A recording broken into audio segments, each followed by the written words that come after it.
Me gustaría pedirte, ya que he visto que ha tenido mucho éxito en tus redes, la prueba del pulgar para saber si tenemos algún problema cardiovascular. ¿Podemos hacerla en directo? Sí, la podemos hacer. ¿Cómo se hace? Si tu pulgar llega al final, tienes más riesgo de poder tener un aneurisma de aorta con el paso del tiempo. Cuidado, ahí puede haber un problema importante. La primera causa de muerte a nivel mundial son las enfermedades cardiovasculares. Y desgraciadamente en las mujeres es donde es incluso más frecuente todavía los problemas vasculares, porque es cierto que antes de la menopausia los estrógenos ejercen una acción protectora y parece que esa protección es para siempre, pero la realidad es que no. ¿Hay un número de latidos con los que estamos predestinados a vivir? A lo largo de nuestra vida se estima que en torno a 3.000 millones de veces. ¿Se puede rejuvenecer? ¿Qué comemos para no añadirle años extra a nuestro corazón? La mejor dieta, sin duda, es la dieta. Aurelio Roja es el cardiólogo que ha conseguido acercar la salud del corazón a la vida cotidiana a través de redes sociales, demostrando que la verdadera prevención comienza en lo que comes, en tus hábitos y en las pequeñas decisiones de cada día. ¿Café, sí o no? Rotundamente sí. Si tú tuvieras que elegir una bebida para beberte al levantarte por la mañana, es café. ¿Chocolate negro, sí o no? Media cucharadita de cacao, que son en torno a 10-15 gramos, a nuestro café. ¿Cucharada de aceite de oliva? Obvio, obvio. ¿Huevos? Huevos. Mira, ¿Hay algo que nos limpie las arterias y nos las vuelva a dejar relucientes? el primero de los alimentos naturales que ha demostrado que disminuyen las placas de colesterol es el pescado azul, el famoso omega 3. En segundo lugar, ¿Y se reduce el colesterol caminando? ¿y si te dijera que tú puedes hacer deporte y eso te sube el colesterol? Una persona prácticamente puede hacer una vida normal y el día siguiente pues tiene un problema muy grave de corazón. Pero sí hay algunas señales que podemos estar atentos y que nos pueden dar pistas de que algo pues, no vaya bien. La primera de ellas es... ¿Tiene sentido? Tiene sentido. ¿Tiene sentido? Tiene sentido. Tiene sentido. Tiene sentido. ¿Tiene sentido? Tiene sentido.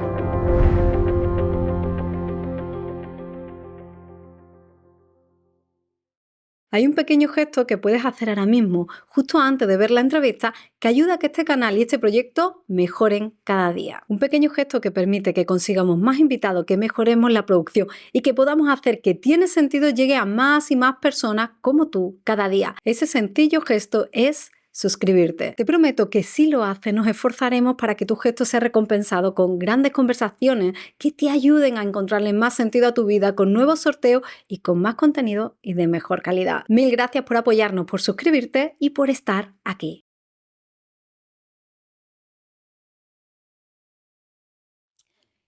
¿Qué probabilidad tiene una persona que vaya a tu consulta, a la consulta de un cardiólogo?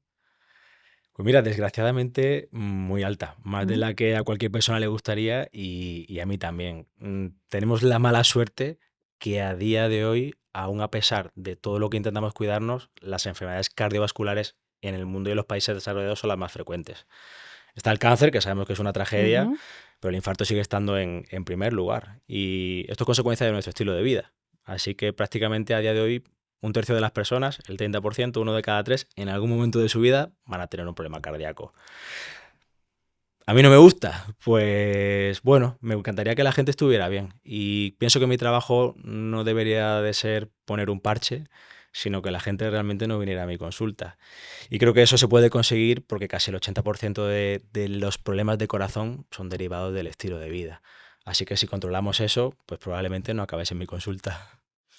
La causa de muerte, la primera causa de muerte a nivel mundial son las enfermedades cardiovasculares. Así es, así es.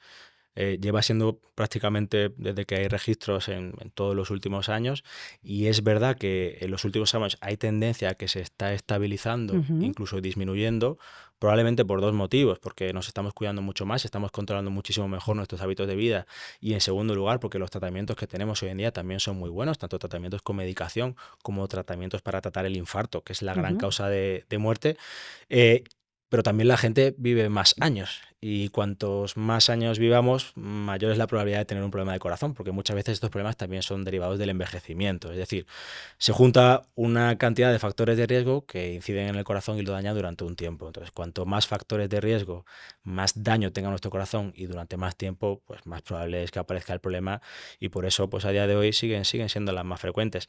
No nos es de extrañar que coincide con el cáncer, porque es que es cierto que la mayor parte de factores de riesgo que producen ambos problemas vienen del mismo origen. Es decir, somos personas que fumamos, somos personas que no nos alimentamos como debemos, somos personas que no hacemos la actividad física que deberíamos, somos personas que no descansamos lo que necesitamos y somos personas que toda esa situación en nuestro organismo va alterando nuestro metabolismo, va alterando todas esas funciones orgánicas básicas que deberían estar bien y hacen que exista un estado de inflamación subyacente que hace que se altere pues, el funcionamiento de las células a nivel vascular y cause problemas de corazón, a nivel del cerebro y cause problemas de deterioro cognitivo y a nivel de cualquier órgano, y esas células empiezan a multiplicarse de una manera errónea y es cuando aparece el cáncer. Entonces, pues probablemente por ese motivo estos dos problemas de salud vayan a estar a la par durante muchísimo tiempo.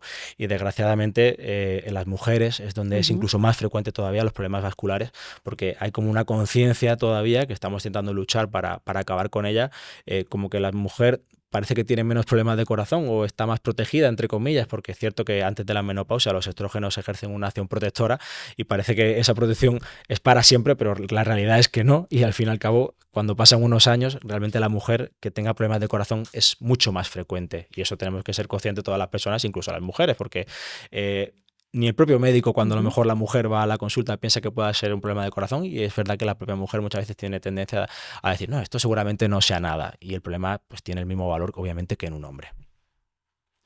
O sea, con la pérdida de estrógeno entramos en menopausia y todavía aumentan las probabilidades de terminar en tu consulta. A ver, la función de los estrógenos es múltiple, es una hormona básica para que funcione todo el metabolismo de la mujer, y a nivel vascular tiene una acción muy beneficiosa. En primer lugar, porque se encarga de dilatar los vasos sanguíneos y hace que la sangre llegue mejor a todos los órganos, incluido al propio corazón, y eso hace que pues, el sistema vascular, las arterias funcionen muchísimo mejor y estén mucho menos inflamadas y tengan mucha menos probabilidad de dañarse. Eso ya las protege de por sí.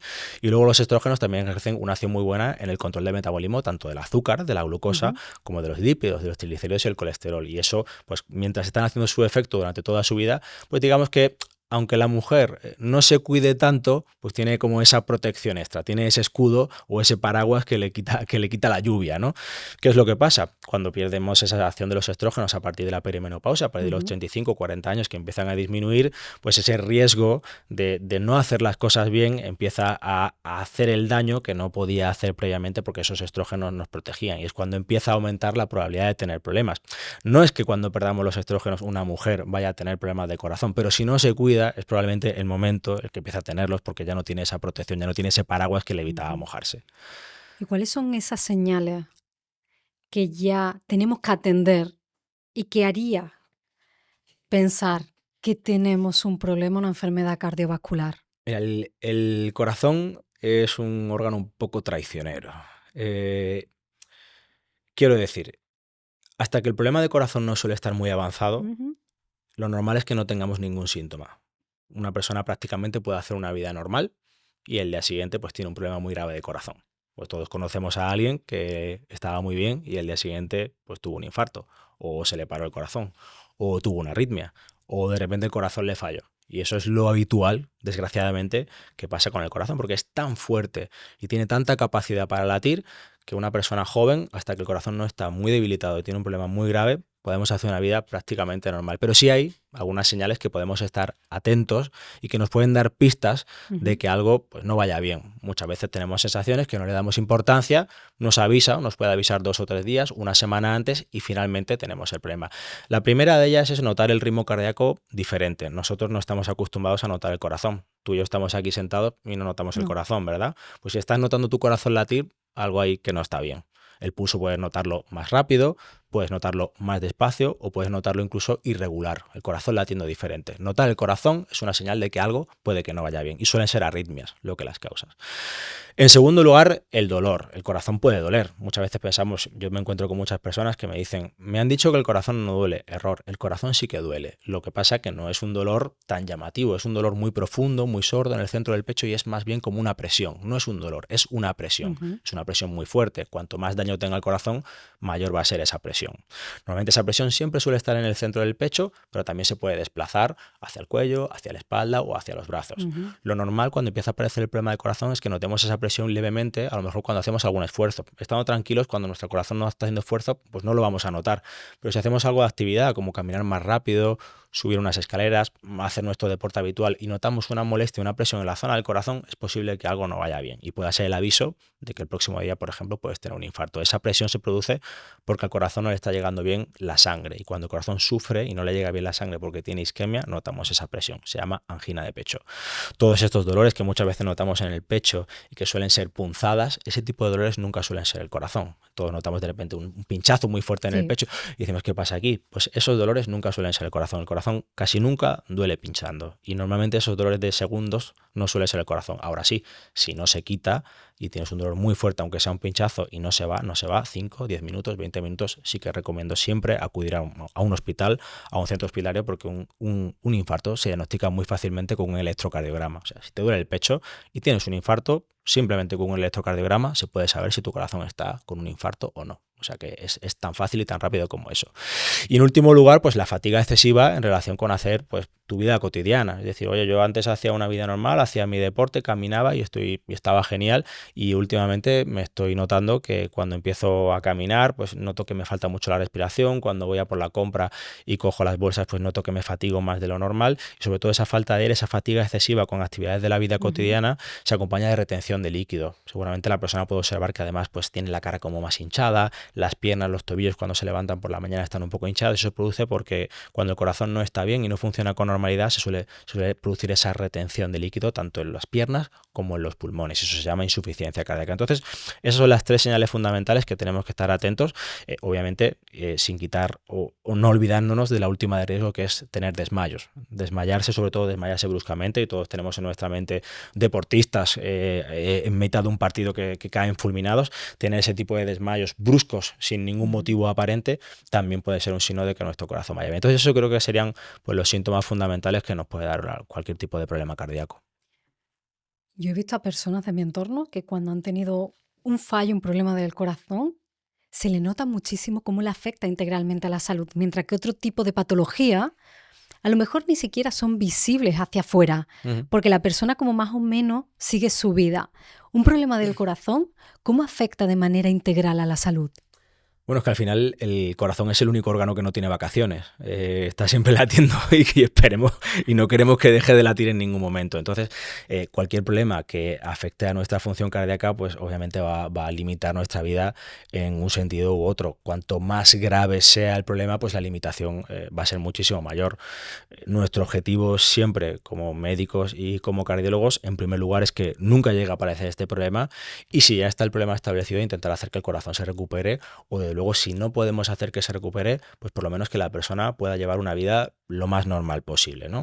¿Por qué se produce esto? ¿Por qué cuando el corazón no está bien no podemos desarrollar, no podemos hacer una vida 100% normal? Ten en cuenta que la única y exclusiva función del corazón es bombear sangre con oxígeno hacia todo nuestro cuerpo, hacia todos los tejidos, hacia el cerebro, hacia nuestro estómago y nuestro aparato digestivo para digerir, hasta nuestra musculatura para que podamos movernos con normalidad. Y cuando no puede bombear la sangre con normalidad y no llega sangre a los tejidos, pues el resto de las funciones de nuestro cuerpo empiezan a disminuir progresivamente. No llega sangre a tu cerebro y empiezas a no pensar bien, a pensar más despacio, te cuesta descansar, empieza a no llegar sangre a tu aparato digestivo y cuando comes la alimentación, la comida no te sienta bien, tus digestiones no están bien, y obviamente cuando no llega la sangre a tu musculatura, pues a la mínima que des 2 pasos, pues te vas a cansar muchísimo antes, porque tu cuerpo no necesita esa sangre, ese oxígeno, no le llega esa sangre, ese oxígeno que necesita. Entonces, pues obviamente son síntomas bastante limitantes, pero que por suerte se pueden mejorar y se mejoran. ¿Por qué elegiste el corazón? Buena pregunta esa. Mira, yo tenía claro que no quería hacer urología, eso sí, y me gustaba el corazón y el cerebro. Me parecen 2 órganos que siempre me han fascinado, por el corazón, por ser un órgano incansable, por ser muy complejo. Creo que desde siempre en la facultad, cuando yo estudiaba, se me daba francamente mal. No lo entendía, me costaba mucho, y eso hizo que trabajara mucho en él, y al final creo que le cogí el gusto. Y el cerebro, porque siempre tiene ese aspecto romántico, misterioso, desconocido, ¿no? Es como el gran desconocido todavía del cuerpo humano, y siempre me llamó la atención. Entonces, cuando me vi en el momento de elegir la especialidad, dudé entre neurocirugía y cardiología. Cuando hacemos el MIR, siempre normalmente vamos a academias y nos recomiendan que hagamos una lista con nuestro orden de preferencia en el sitio que queremos hacer la especialidad y la especialidad que queremos. Bueno, pues la mía, la primera, era neurocirugía. Cuando fui a coger la plaza, que tienes que bajar ahí a un estrado con un ordenador y tienes que decir el sitio, pues dije cardiología.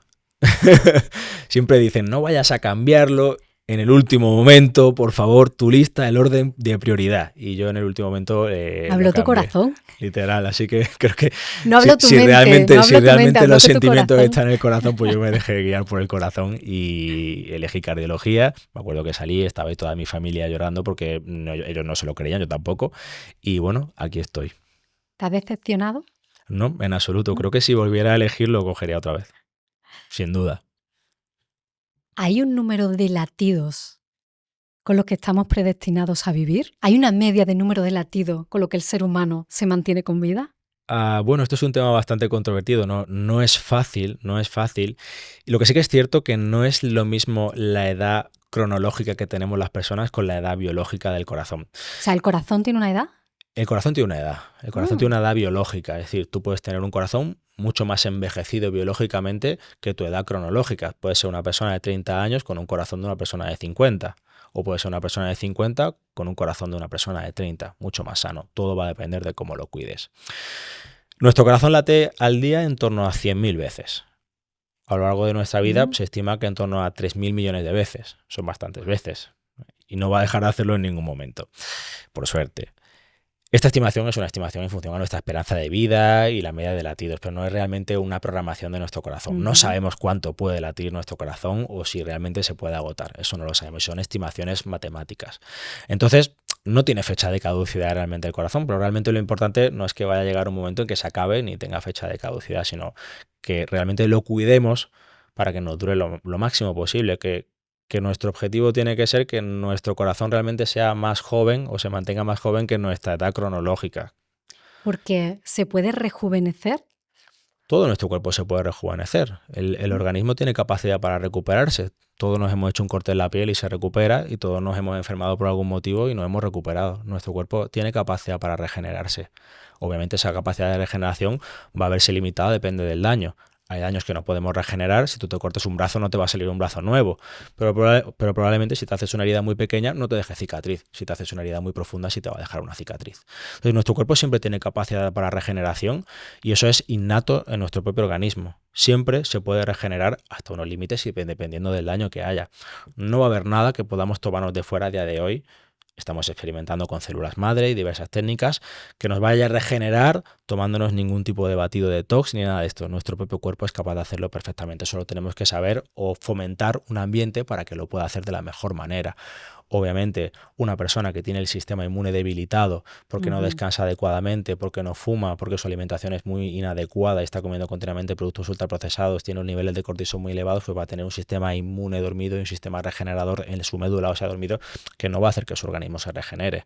No es lo mismo una persona que empieza a cuidarse después de un infarto que una persona que no se cuida. La que no se cuida muy probablemente a lo largo del próximo año vuelva a tener otro infarto, porque es el momento de más riesgo. Entonces, nunca es tarde para empezar a cuidarse. Yo siempre se lo digo a todos mis pacientes y a todas las personas, yo ya tengo este problema, ya tiro la toalla porque no voy a estar bien. Mentira. Cuanto más grave es el problema, mayor va a ser el beneficio de que empieces a cuidarte. Y nuestro organismo se puede regenerar y el corazón se puede regenerar. Obviamente va a depender del daño que tengamos en el corazón, pero nuestro corazón tiene capacidad para generar nuevos vasos sanguíneos cuando algunos de ellos están obstruidos y para regenerar incluso el propio tejido del miocardio, los miocardiocitos, que son las células del corazón, para poder producir nuevos miocardiocitos en la zona donde ha habido isquemia previamente. Obviamente si todo ya está necrosado no va a poder, pero probablemente sí que tenga cierta capacidad de regeneración. Ahí van a entrar pues nuestros hábitos de vida, van a entrar los tratamientos que utilicemos y obviamente pues acudir a un profesional que te valore. Antes de preguntarte por esos hábitos para cuidar nuestro corazón, me gustaría pedirte, ya que he visto que se ha hecho viral y que ha tenido mucho éxito en tus redes, la prueba del pulgar para saber si tenemos algún problema cardiovascular. ¿Podemos hacerla en directo? Sí, la podemos hacer. ¿Cómo se hace? La prueba es muy sencilla y consiste en extender la palma de la mano. No sé, mira allí, ¿no? Extendemos la palma de la mano, es importante tenerla extendida, no vale tenerla arrugada ni doblada, hay que tenerla extendida y simplemente con naturalidad y sin forzar tenemos que doblar el pulgar hacia la palma, lo doblamos. ¿vale? Doblar con la palma extendida o con los dedos abiertos, pero siempre extendida. Doblar el pulgar, ¿vale? No vale llevarlo hasta el final ni forzarlo. Claro, si forzamos todos vamos a llegar muy lejos. Entonces, esta es la prueba del pulgar. Es una prueba muy sencilla que puede hacer cualquier persona en casa. Y lo que demuestra esta prueba es que existe hiperlaxitud, ¿no? Que tenemos un exceso de elasticidad en nuestras articulaciones, probablemente pues sea en todas, pero esta es una manera muy fácil de verlo, incluso gente que no lo sabía. Entonces, ¿en dónde reside realmente la importancia o el interés de esta prueba? Incluso la discusión y la crítica que pudiera tener. Bueno, pues se ha publicado, igual que hay otra serie de signos, un estudio en una revista muy prestigiosa, que es la revista americana de cardiología. No hablamos de la revista de la peluquería de tu barrio, es una revista muy importante donde se publican estudios contrastados y validados que realmente demuestran que pueden tener beneficio en las personas. Bueno, pues las personas que tenían un aneurisma de aorta que había que operar eran mucho más capaces de que al doblar el pulgar, su pulgar llegara hasta el final de la palma de la mano o incluso rebasarla.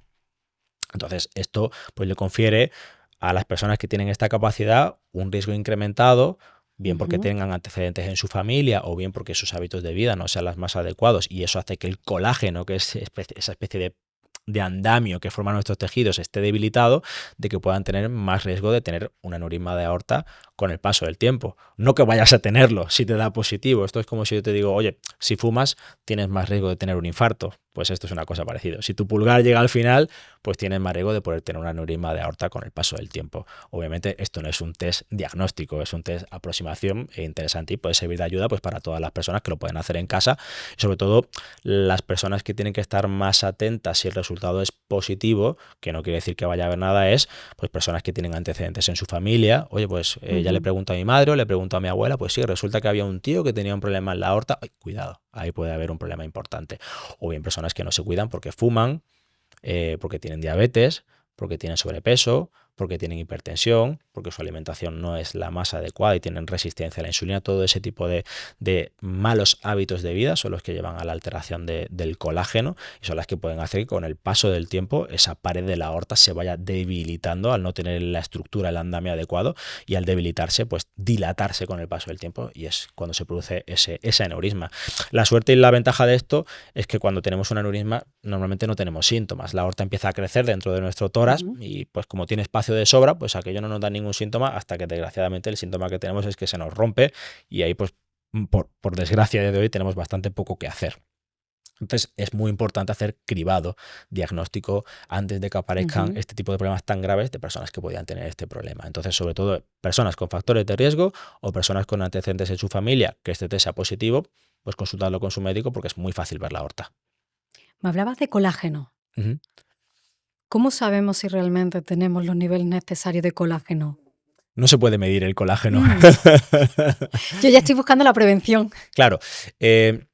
También te digo, es verdad que yo no soy un experto en colágeno porque al fin y al cabo, bueno, el corazón también tiene colágeno, pero las alteraciones del colágeno en el corazón sí que dan algunas patologías como problemas de válvulas, pero son patologías raras y que todavía pues no tenemos estudios suficientes en las que el colágeno haya demostrado que las pueda mejorar, ¿de acuerdo? Entonces, bueno, no soy un experto en colágeno, pero es verdad que muchas veces el problema del colágeno no viene con el déficit de colágeno. No es que tengamos poco colágeno, sino que nuestro colágeno no funciona de la manera adecuada. Digamos que hemos montado un andamio de colágeno y nuestro andamio de colágeno, en vez de ser de hierro, pues ahora es de palitos de madera muy endebles, y eso hace que el tejido pues sea mucho más flexible y que no cumpla su función. Pues ¿qué es lo que pasa? La piel se nos vuelve mucho más elástica, nos salen arrugas, en las articulaciones pues tenemos mucha más flexibilidad y nos duelen, ya aquellas articulaciones que eran muy rígidas y no sostenían muy bien, pues ya no funcionan como debieran y empiezan a aparecer molestias y dolores, ¿no? Entonces ahí lo interesante, o donde parece que puede haber beneficio, es que suplementándonos con algunos tipos de colágeno, sobre todo colágenos hidrolizados y colágenos tipo 1, y sobre todo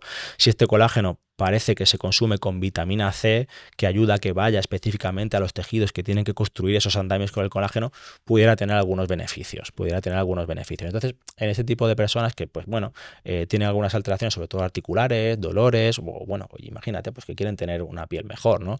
Pues consumir colágeno pues les puede ayudar, y sobre todo teniendo en cuenta que es un suplemento que es realmente inocuo, es decir, tomarlo no te va a producir ningún prejuicio ni ningún daño.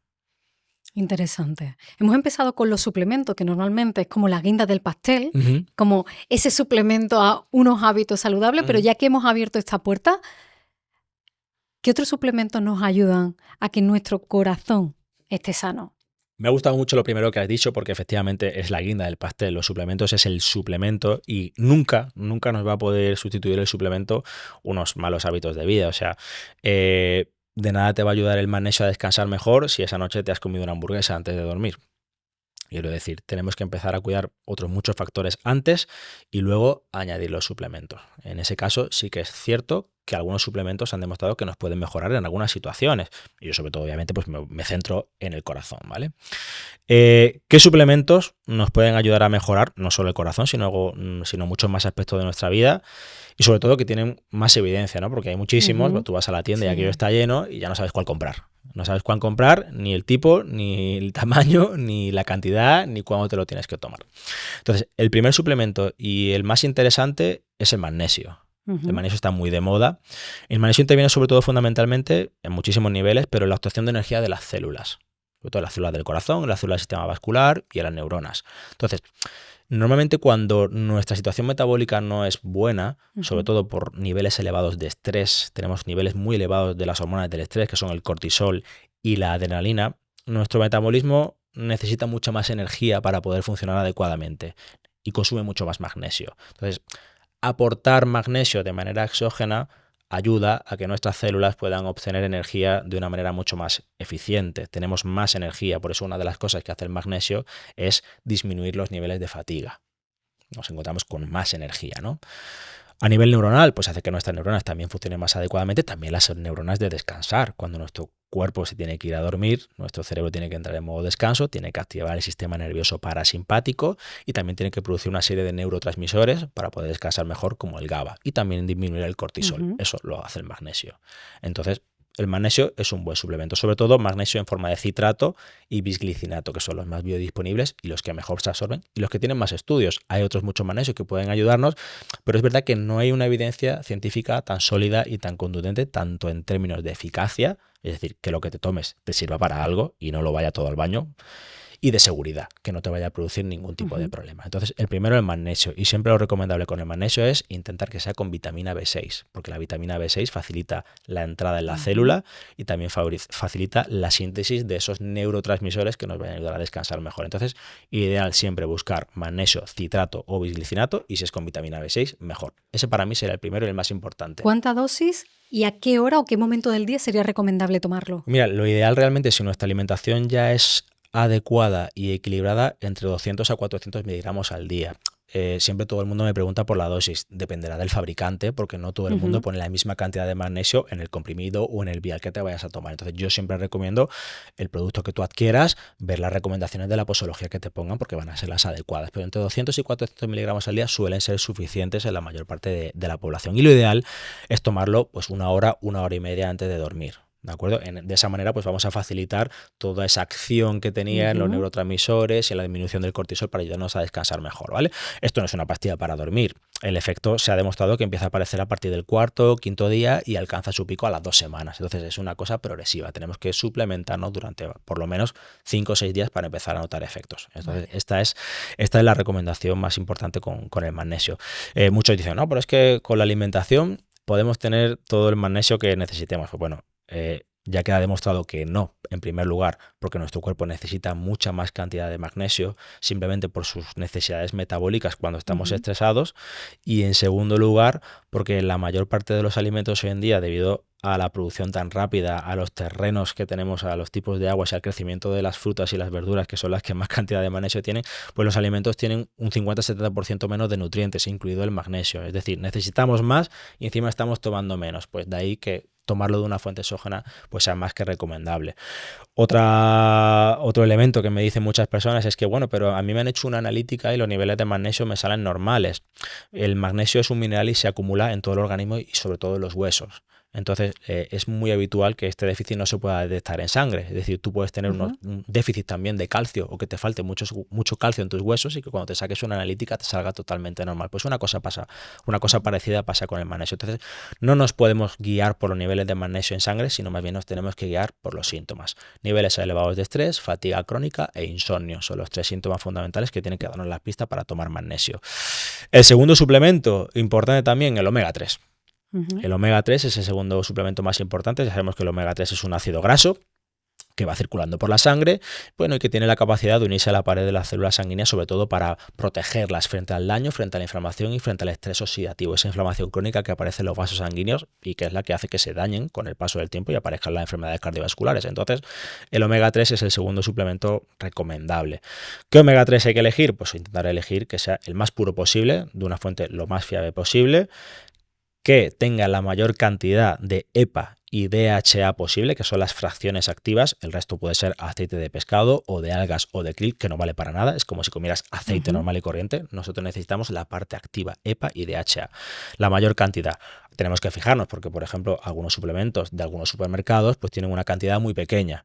No llegan ni a 100 miligramos ni a 150 o 200 de EPA y DHA. Tenemos que consumir al menos 1 gramo de EPA y DHA al día para que sea efectivo. Cuando miremos, pues tenemos que ver que al menos tengan una cantidad aceptable y tomar una cantidad que en suma de EPA y DHA pues sumen 1 gramo. EPA es el que protege normalmente los vasos sanguíneos y DHA es el que protege el cerebro y la vista, para que la gente tenga un poco de orientación. Yo recomiendo también tomarlo siempre con el magnesio antes de dormir, porque su propia acción antiinflamatoria también puede ayudarnos a descansar mejor. Muy importante también guardarlo en la nevera, porque al ser una grasa, si la dejamos por ahí fuera o con calor se puede oxidar, se puede poner rancia y pierde efectos beneficiosos, se oxida, la grasa se oxida, como le pasa a cualquier tipo de grasa, y pierde sus efectos beneficiosos. Lo mismo le pasa al aceite de oliva. Entonces, mejor guardarlo en frío, en la nevera, evitar que le dé la luz, que también es un factor que hace que se oxide, y siempre recomiendo tomarlo con la comida, porque al ser un ácido graso, se absorbe mucho mejor cuando nuestro estómago, nuestro aparato digestivo, produce bilis y produce todas las enzimas que digieren la grasa. Entonces, siempre es mejor tomarlo con la comida y nunca en ayunas. Si lo tomamos en ayunas, no se va a absorber bien. Se nos va a quedar ahí en el estómago y probablemente lo eliminemos todo. ¿Eso en qué se traduce? En que se repite. Mucha gente me dice, me tomo el omega 3 y se me repite como a pescado. Pues probablemente esto es porque o no lo estás guardando en la nevera y te lo estás tomando ya rancio, o bien porque te lo estás tomando con el estómago vacío. ¿De acuerdo? El tercero, y muy interesante también, sobre todo porque este suplemento o su déficit se ha relacionado con una mayor incidencia, con mayor probabilidad de tener problemas de corazón, pues la vitamina D. La vitamina D, que hoy en día sabemos que es tan frecuente, todo el mundo nos sacamos una analítica con vitamina D y la vitamina D está baja. Pues bien, la mayor parte de las veces las personas que tienen problemas de corazón o problemas de neurológicos tienen déficit de vitamina D. Es una relación muy estrecha entre los déficits de vitamina D y este tipo de problemas vasculares. ¿Cómo se forma la vitamina D normalmente? Pues mira, tenemos que tomarla en la alimentación, sobre todo obteniendo ácidos grasos provenientes de pescado azul, y luego se tiene que activar a sus formas activas en nuestros riñones y en nuestra piel. ¿Qué es lo que pasa? Que hoy en día pues no nos exponemos en suficiente grado al sol para que esa vitamina D forme su forma activa, o bien nuestra alimentación no es la más adecuada. Entonces, eso en conjunto hace que sea muy frecuente tener déficit de vitamina D con el paso de los años. También es cierto que las enfermedades crónicas hacen que nuestro cuerpo necesite más vitamina D, consume más, y eso puede hacer que sea más fácil tener déficit. Entonces, de ahí la importancia de suplementarse. Obviamente, cuando ya en nuestra analítica la vitamina D está muy baja, ahí ya no tenemos que suplementarnos, tenemos que tratarnos con un fármaco de vitamina D, que hay varios tipos, que te lo tiene que prescribir tu médico. Pero si estamos en riesgo, porque somos una persona que tenemos hipertensión, tenemos diabetes, tenemos sobrepeso, empezamos a partir de la menopausia y queremos evitar tener déficit de vitamina D, pues es interesante suplementarse con vitamina D más K2, que es otro suplemento que, unido a la vitamina D, hace que vaya a donde tiene que ir, hace que se absorba mejor ese calcio en el intestino y que el calcio vaya a los huesos, que es donde tiene que ir, y no a la pared de los vasos sanguíneos, donde no debe ir.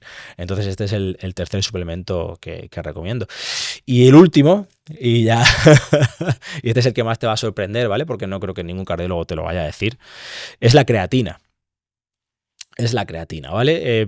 Hay mucho mito acerca de la creatina porque siempre se ha asociado mucho al mundo del fitness, que realmente el mundo del fitness es muy bueno porque es necesario y es fundamental a día de hoy hacer ejercicio para mantener nuestro corazón sano, pero hay ciertos límites en los que si empezamos a rebasarnos, esos efectos beneficiosos ya se ponen un poco en duda, ¿no? Y hay mucha tendencia a asociar tomar creatina como algo de gimnasio y algo que no es bueno, ¿no? Realmente no es así. La creatina ha demostrado que es un suplemento muy seguro, es decir, que no nos va a producir ningún daño. Obviamente tiene alguna serie de limitaciones que si quieres luego hablamos, pero que tomarla es muy beneficiosa porque hace que, y al igual que el magnesio, nuestras células, sobre todo musculares, y no solo musculares, sino también en nuestro cerebro, sean capaces de obtener energía de una manera mucho más eficiente, sean mucho más capaces de quemar glucosa para obtener energía de una manera más eficiente. Entonces nos va a favorecer, sobre todo en gente que hacemos actividad deportiva o en gente que empieza a moverse y se cansa con mucha facilidad, que nuestros músculos tengan mucha más fuerza, mucha más capacidad para recuperarse dentro del propio ejercicio y al día siguiente también muchísima mayor capacidad de recuperación. Y este efecto también se ha visto a nivel neuronal. Parece que hay algunos estudios en los que pudiera mejorar incluso la función de nuestro cerebro, sobre todo en situaciones con deterioro cognitivo leve, como niveles elevados de Alzheimer. Y parece que estos efectos beneficiosos también pueden estar en el corazón. Al fin y al cabo, el corazón también es un músculo y si el músculo es capaz de obtener energía de una manera mucho más eficiente, pues ¿por qué no va a mejorar suplementándonos con creatina? Entonces, este es el último suplemento que yo creo que va a estar bastante en boga y se va a hablar bastante de él en los próximos meses, en los próximos años y creo que vamos a tener mejor evidencia aún para poder recomendarlo en muchísimas más personas y lo recomendable es tomar en torno a 3-5 gramos al día. No hace falta tomar ni dosis de carga ni nada de esto, simplemente 3-5 gramos y pues tomarlo con agüita y con un alimento y sin más, importante sobre todo porque los músculos tienen una proteína similar que cuando se excreta en los riñones, es el marcador que utilizamos nosotros para valorar si los riñones funcionan bien o no. Claro, al tomarla tú de una manera exógena, ese marcador se puede ver afectado y a veces nos puede dar a error cuando valoramos la función de los riñones. Entonces, eso obviamente sí que lo tiene que valorar tu médico dependiendo de si tú tienes problemas de riñón o no, porque si hay problemas de riñón y tomas creatina, ya no nos va a dejar valorar bien si tus riñones están realmente bien o no. Esa sería casi la única limitación.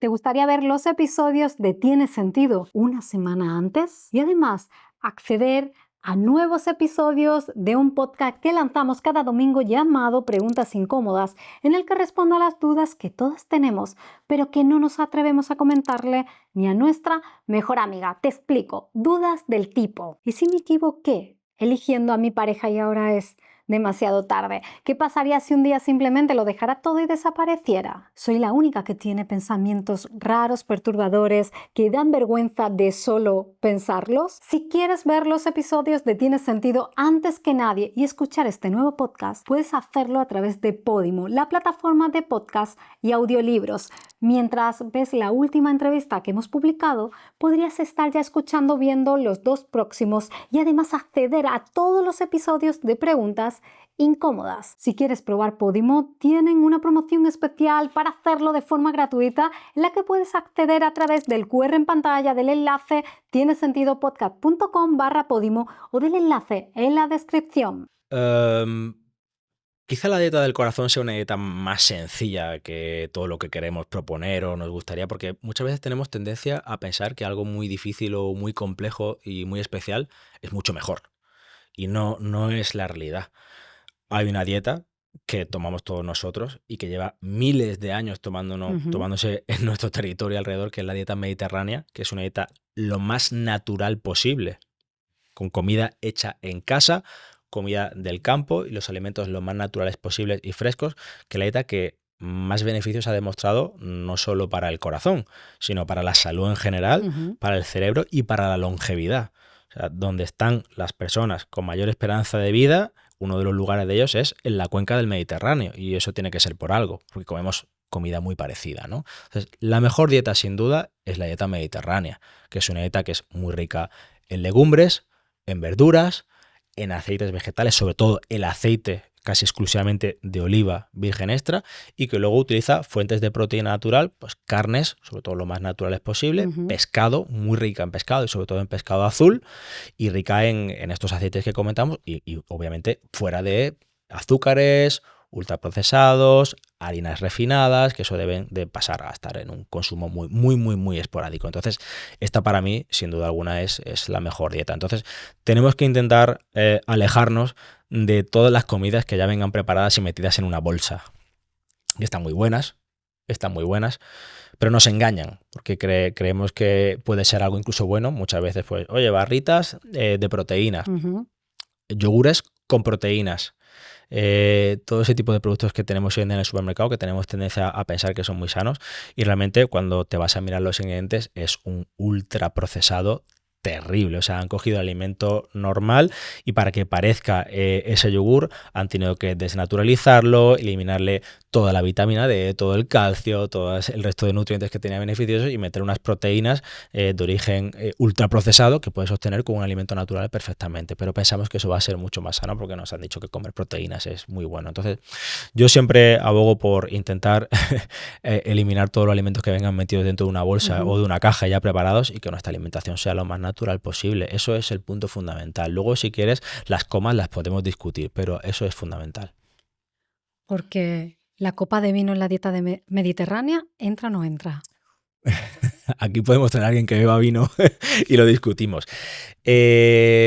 Bueno, yo creo que aquí probablemente muchos médicos también lo hemos hecho mal porque siempre había tendencia, ¿no? Y tú mismo lo habrás escuchado en tu casa, a que una copa de vino al día protege el corazón. Protege el corazón, ¿no? Bueno, el problema es que lo difícil es beberte esa copa. Normalmente siempre te vas a beber más de una copa, ¿de acuerdo? Y que el límite con el alcohol entre lo que no es saludable de lo que a lo mejor no te hace tanto daño es un límite muy etéreo y muy fácil de cruzar y que no está bien delimitado. De hecho, lo que se ha demostrado que no es perjudicial, tampoco es que sea bueno, simplemente que no es perjudicial, es menos de una unidad de alcohol al día en el hombre y en la mujer es incluso menos. O sea, no es una copa de vino, es incluso menos. ¿De acuerdo? ¿Quién se bebe menos de una copa de vino? Probablemente nadie, ¿no? Probablemente nadie. ¿A qué se le achacan los efectos beneficiosos al vino? Pues a su elevada cantidad de antioxidantes, polifenoles y el tan hablado hoy en día resveratrol, que es uno de los suplementos de moda porque es una molécula con efecto antioxidante, antiinflamatorio muy potente que se le atribuyen propiedades de rejuvenecimiento. Te tendrías que beber un barril de vino para que el resveratrol te hiciera un efecto positivo en tu cuerpo. Entonces, creo que si tuviera que decir vino sí o vino no, a día de hoy diría no al consumo de vino todos los días, pero si te tienes que beber un día un vino te lo vas a beber, que probablemente te va a beneficiar más a tu salud, a tu mente, a tus relaciones con tus amigos y el efecto va a ser mucho más positivo que si no lo haces, ¿vale? ¿Café sí o no? O rotundamente sí. Café rotundamente sí, o sea, no vas a encontrar ningún efecto negativo en ningún estudio científico importante en el corazón respecto al café. Obviamente hay que matizar. Hablamos de cafés lo más naturales posibles, nunca torrefactos, nunca tostados con azúcares, porque en este tostado de azúcares se pueden formar productos de desecho que se ha demostrado que son realmente cancerígenos. Entonces, nuestro café de origen lo más natural posible, con el tueste lo más natural posible. El café tiene una cantidad terrible de sustancias antiinflamatorias y antioxidantes que son beneficiosas para nuestra salud en general, para nuestro metabolismo y para nuestro corazón. Entonces, si tú tuvieras que elegir una bebida para beberte al levantarte por la mañana, es café. Es obviamente café. ¿Cuál es el problema del café? Que tiene cafeína. Tiene cafeína. Y la cafeína es un estimulante. Y que hay personas que son más sensibles a la cafeína que otras. Entonces, obviamente, si una persona es muy sensible a la cafeína y al tomar café, pues nota que está muy acelerada, muy nerviosa o incluso que se le sube el ritmo cardíaco, que puede pasar al tomar café por la cafeína, pues va a tener o que reducir la cantidad o pasar a tomar descafeinado, que ha demostrado que tiene los mismos efectos. Va a tener el efecto positivo en su salud sin tener los problemas de la cafeína. O sea que desmitificar un poco esto, porque el café en absoluto es malo, sobre todo si no excedemos una cantidad muy elevada.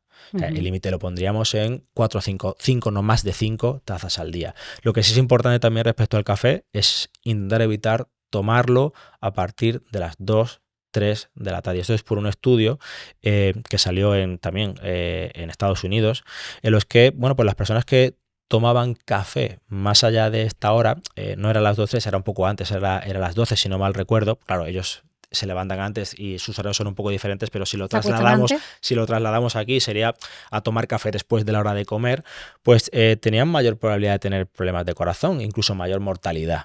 Claro, esto probablemente pues, pueda ser debido a que esas personas que toman café a lo largo de todo el día, incluso por la noche, pues tengan unos hábitos de vida un poco cuestionables, trabajos probablemente a turno cambiado por la noche y tengan otro tipo de problemas que hacen que tengan que tirar de ese café y de esa cafeína, y eso probablemente pues también puede generar problemas cardíacos a larga. Es un estudio un poco complejo, pero sí que recomendaría, y hay bastante evidencia para no recomendar tomar cafeína después de comer a partir de esa hora, porque puede interferir con el propio ritmo circadiano, que es el reloj interno de nuestro cuerpo, que es el que coordina que nos vayamos a dormir y nos durmamos y que por la mañana nos levantemos. Entonces, intentar que esa toma de cafeína no no sea después de las 3 porque puede interferir con la síntesis de otro tipo de neurotransmisores y el descenso del cortisol para que descansemos adecuadamente. Incluso hablando con una doctora especializada en sueño, con Elisa Sacal, me decía también que aunque te duermas, está afectando a cómo se está regenerando tu cuerpo. Entonces, aunque tú puedas llegar a dormir y sientas que a ti no te afecta la cafeína, pero sí tiene un efecto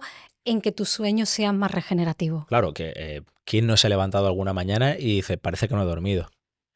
Bueno, al final puedes estar durmiendo y tener los ojos cerrados, pero tu cerebro no ha hecho todo el ciclo de las fases de REM, que yo probablemente ella hablaría mucho mejor que yo de esto, pero tu cuerpo, tu cerebro no ha entrado el tiempo suficiente ni ha hecho todo el ciclo, ni los varios ciclos que tiene que hacer a lo largo de la noche de las fases REM para descansar adecuadamente. Es que nuestro cerebro también tiene que regenerarse y eso lo hace durante la noche mientras estamos durmiendo. Entonces, pues claro, tu sensación por la mañana o después de dormir la siesta cuando te has tomado un café es que no has descansado en toda la noche. Y es real. Sigo con alimentos. ¿Chocolate negro, sí o no? Sí, definitivamente sí también. Para todos los chocolateros, chocolate negro.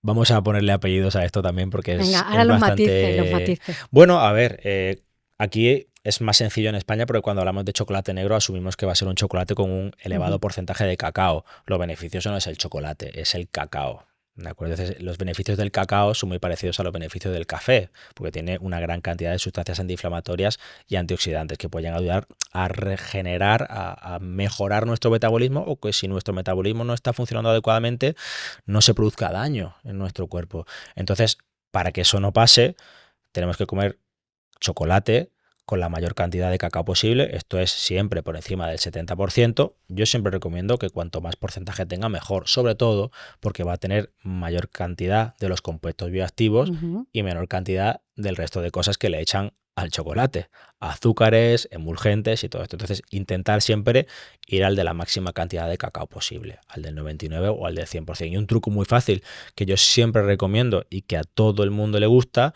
es utilizar cacao desgrasado 100%. Es cacao puro, este sí que no es chocolate, es cacao al 100%, no lleva absolutamente nada y le añadimos media cucharadita de cacao, que son en torno a 10-15 gramos, a nuestro café. Se lo echamos y nos lo bebemos y ya tenemos café más cacao. ¿Cucharada de aceite de oliva? Obvio, aceite de oliva siempre.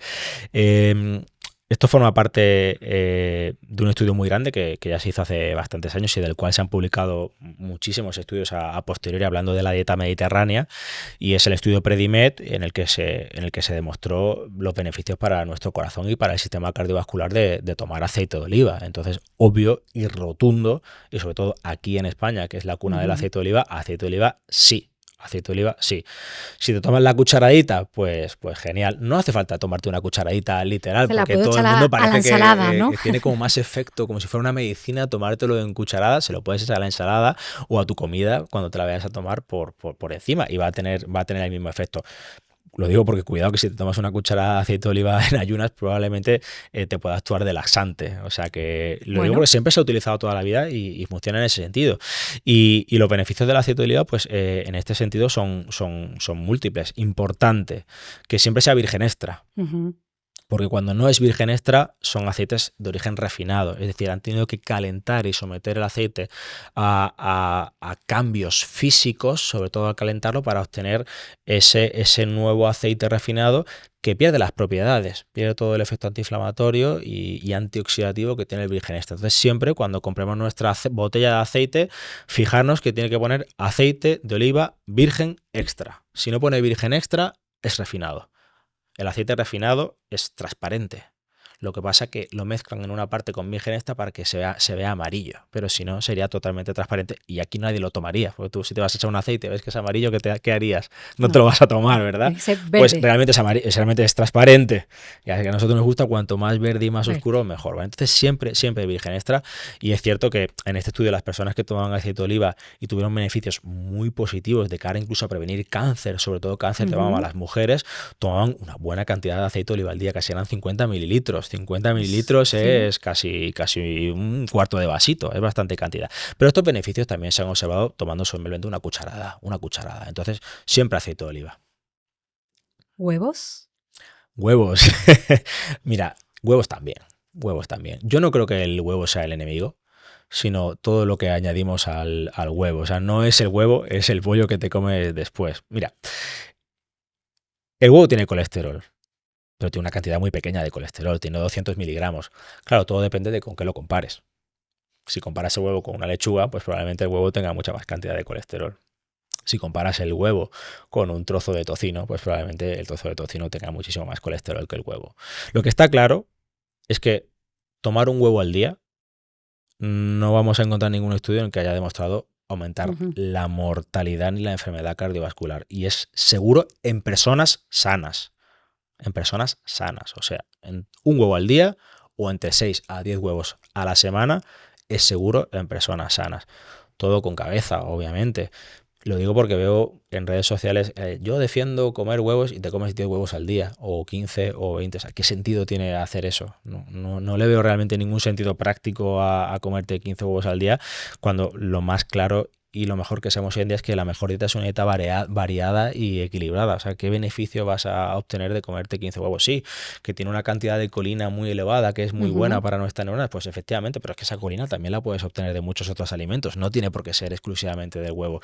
Y todos esos aminoácidos fundamentales, esenciales, que están no en la yema en este caso, sino en la clara, pues también los podemos obtener de otros muchos alimentos. Entonces, si nos gusta el huevo, ¿por qué no nos vamos a comer un huevo al día? O si un día no lo comemos, o sea, al día siguiente, pues nos comemos dos. Obviamente hablamos siempre de personas sanas, que no tienen ya un problema. Cuando ya empezamos a valorar personas con enfermedades, con diabetes, con sobrepeso, con resistencia a la insulina, que ya han tenido un ictus o que ya han tenido un infarto, hay que valorar individualmente en cada caso, porque no podemos aplicar una regla para todos. Es decir, como comer huevo es muy bueno, pues todo el mundo puede comerse 4 huevos al día. Esto no lo podemos hacer en estas personas porque puede ser perjudicial.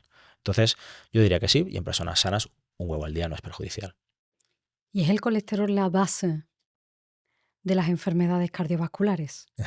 ¿Por qué tememos tanto al colesterol?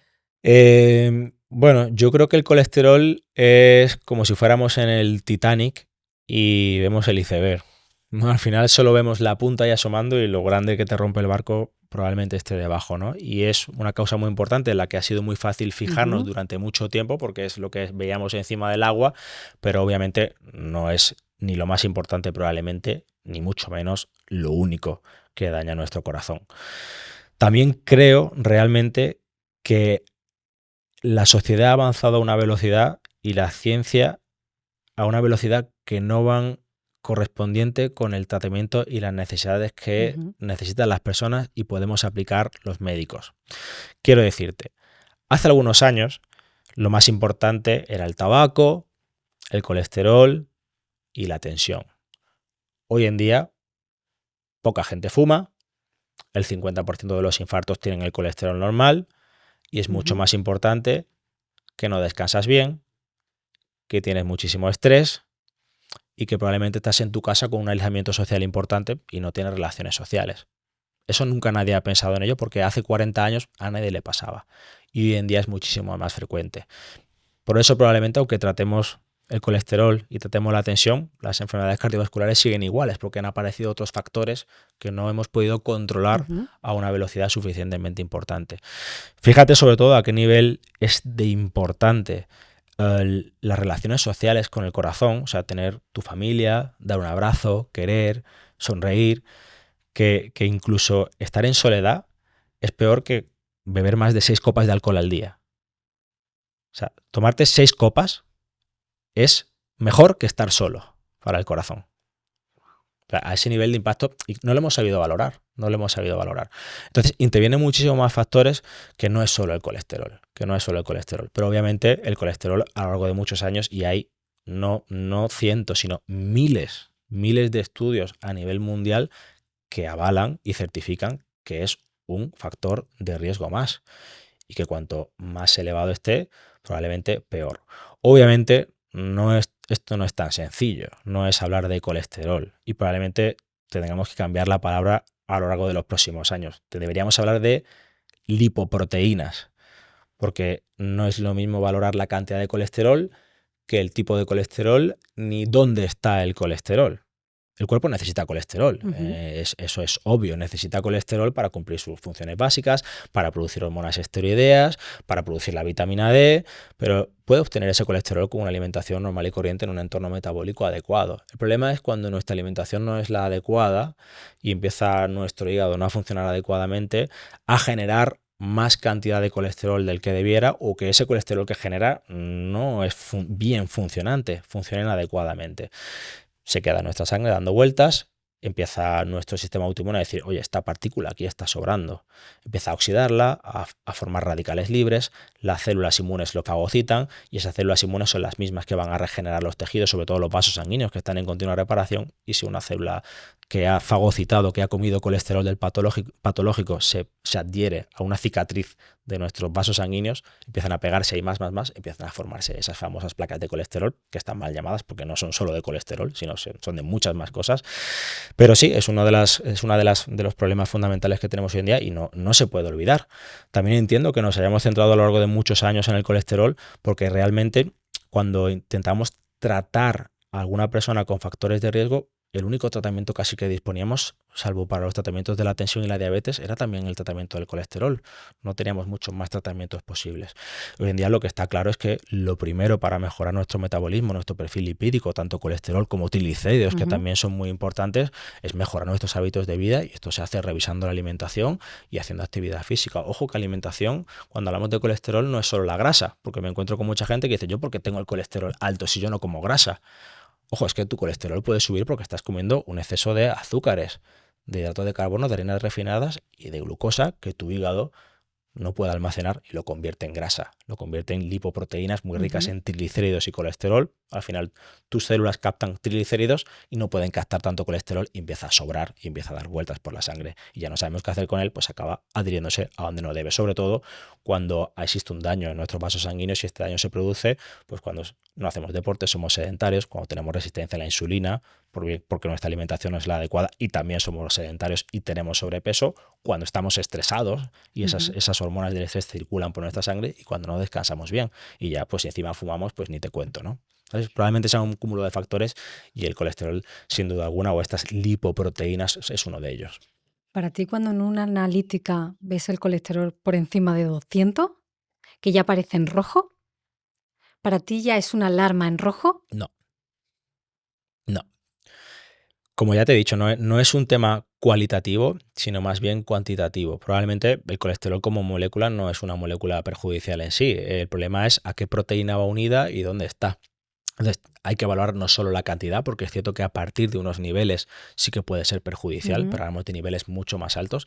Y luego hay que valorar a qué partícula, qué proteína va unida ese colesterol. Va solo con triglicéridos, va con ApoB, va con ApoA, va con LPA, y todo eso hay que hacer un análisis conjunto y de riesgo en general de la persona, porque no todas las personas son iguales y no todos los niveles de colesterol son iguales. Y en base a eso, pues elegir si podemos tratar o es suficiente para esta persona prevenir cambiando sus hábitos de vida, o sin embargo si con eso no va a ser suficiente y además necesita algún tipo de tratamiento. Y ya te digo, para esto obviamente es mucho más complejo y no solo influye en los niveles de colesterol, y ahí los médicos hemos sido los primeros que nos hemos equivocado.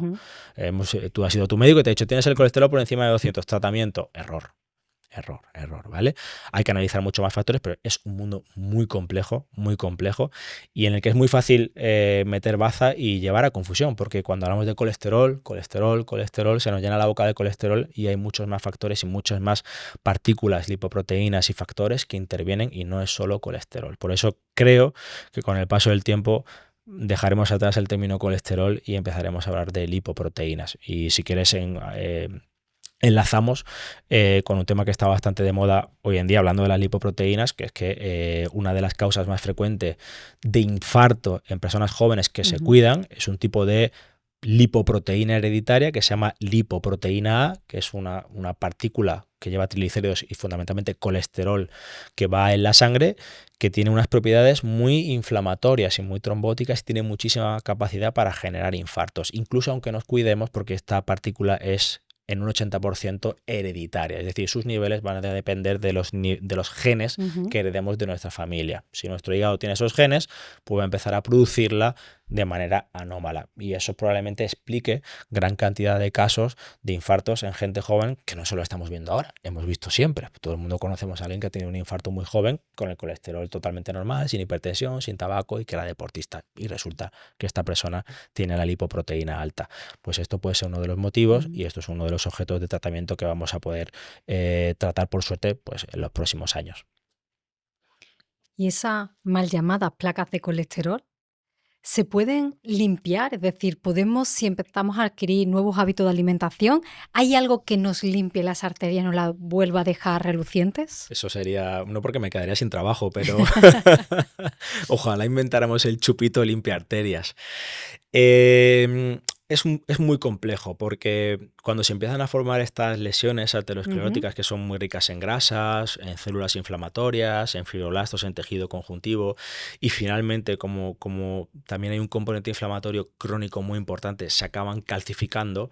Cuando ya están calcificadas es muy difícil quitarlas, es como para que las personas lo entiendan, como si tuviéramos una especie de hueso dentro de nuestra arteria, una placa por dentro de hueso, imaginamos una tubería que por dentro empieza a obstruirse con suciedad y esta suciedad empieza a estar tan dura y tan rígida que ya por mucho que le echemos desatascante aquello no se quita. Pues una cosa parecida, ¿no? Empiezan a calcificarse y ya es muy difícil eliminarlo de ninguna manera. De hecho, cuando sucede un infarto por este motivo y tenemos que entrar dentro del corazón haciendo un procedimiento que se llama cateterismo para poder eliminar esas placas de colesterol muy calcificadas, pues tenemos que aplicar técnicas muy agresivas como dar ultrasonidos para romper ese calcio o incluso meter taladros dentro del corazón para taladrar ese colesterol y poder abrir la arteria de nuevo. O sea que fíjate si es tan complejo que ojalá se pudiera reducir a tomarnos algo y reducir el tamaño de la placa de colesterol. Pero sí que hay algunos alimentos que han demostrado que pueden disminuirla, aparte de tratamientos, porque también es verdad que hay tratamientos que lo han demostrado. Por ejemplo, las estatinas, el medicamento que todos conocemos frecuentemente que utilizamos para tratar el colesterol, pues algunas estatinas, sobre todo las más potentes, sí que es verdad que han demostrado reducir el tamaño de las placas de colesterol, una reducción muy discreta.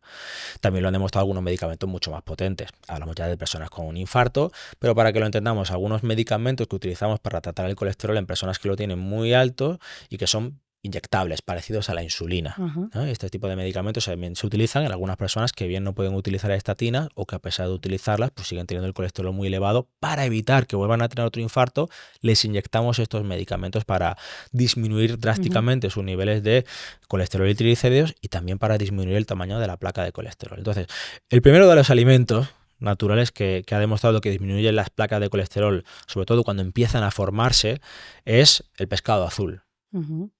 El famoso omega 3 que también podemos suplementarnos. Esto ha demostrado que al disminuir ese componente inflamatorio de las placas de colesterol puede disminuir su tamaño levemente. Pero bueno, todo es una ayuda. En segundo lugar, el aceite de oliva. El aceite de oliva también lo ha demostrado. El aceite de oliva también ha demostrado que esas placas de colesterol, cuando consumimos más de 15 mililitros y hasta 50, es capaz de reducir el tamaño de las placas de colesterol. Las nueces. Consumir nueces. No hace falta consumir tantas nueces. Con consumir 3 nueces, 4 nueces, 2, 3 días a la semana es suficiente también para mejorar nuestro sistema vascular y para disminuir el tamaño de esas placas de colesterol. Y en cuarto lugar, que no me quiero dejar ninguno atrás, pues algunas frutas muy interesantes y sobre todo 2 de ellas citaría. La primera de ellas es la granada, que es verdad que no es tan fácil tenerla disponible porque es una fruta de temporada, pero es verdad que la granada sí que ha demostrado también que tiene cierta capacidad antiinflamatoria y de disminuir ese estrés oxidativo y disminuir ligeramente el tamaño de las placas de colesterol que tenemos depositadas en las arterias, y un efecto muy parecido pues tiene los arándanos. Entonces, esos serían los alimentos fundamentales. Como ves, pues son los mismos alimentos que se repiten una y otra vez, o sea, nos sirven para prevenir en cualquier tipo de situación. ¿Y se reduce el colesterol caminando? Porque, por ejemplo, en los pueblos tenemos popularmente las rutas del colesterol, que es donde te ves a las personas yendo a caminar para moverse. Bueno, eso es Aquí hay varias rutas del colesterol. Sí, es muy típico en los pueblos. Bueno, y en las ciudades también, no te creas, ¿eh? Eso es una pregunta muy compleja. Porque ¿y si te dijera que tú puedes hacer deporte y eso te sube el colesterol?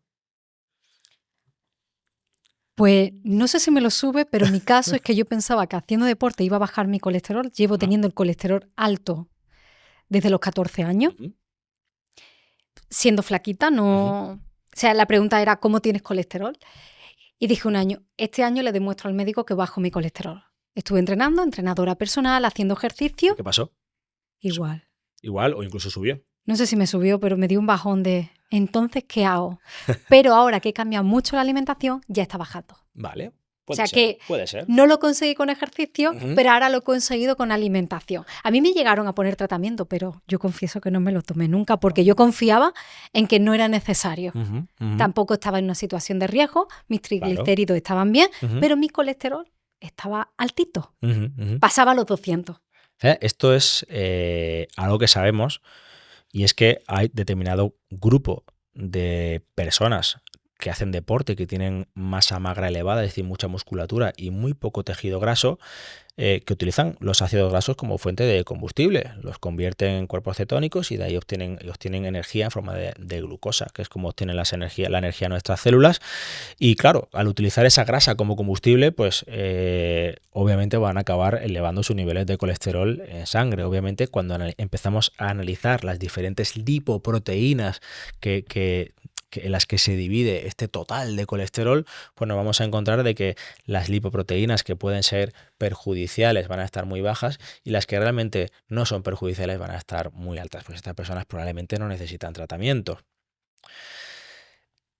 ¿Por qué en algunas personas al hacer deporte sí que baja? Pues porque probablemente en estas personas sus niveles elevados de colesterol vienen derivados de que su vida es muy sedentaria, no han hecho actividad previamente y que su alimentación tampoco es la más adecuada en el sentido probablemente de que consumen o exceso de grasa o hidratos de carbono.